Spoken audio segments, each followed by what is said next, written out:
KPIX 5's Emily Turner live in Pleasant Hill. Many still waiting for the power to come back on there. Emily?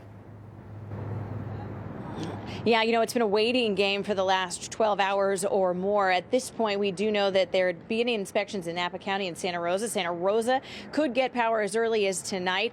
Richmond, much of it has power already as of 3:45. Lafayette could get it today. Here in Pleasant Hill, we're hearing 5 o'clock, but it's now past that hour mark. And so far, we're still in the dark. It's not the decorations that make this Pleasant Hill neighborhood seem eerie at night. It's the pitch black from the public safety power shutoff, something Brooke Henriksen has been dealing with since 11 o'clock last night. We did not have warm showers this morning, which was fun. And we're walking to and from school just because I don't want to deal with the traffic lights and that kind of stuff. Even the generator powering lights at this intersection overloaded and had to be replaced. Meanwhile, the local Starbucks is packed with people who still need to get things done. We've had to kind of displace for the day, and we've killed car batteries trying to keep equipment running with inverters because we have job sites going on.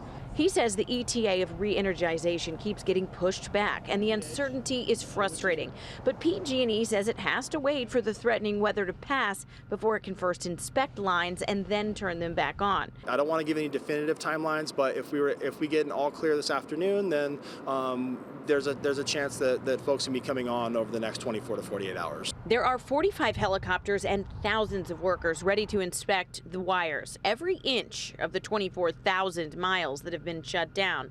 And if damaged, they've got to make repairs. That's work that can only be done in daylight. It takes lots of time, as folks now have very little patience. It's hard to understand what they're doing for safety when it's inconveniencing operation of my business. Not to mention the fact that we may be losing food at home depending on how long it takes for them to turn the power back on.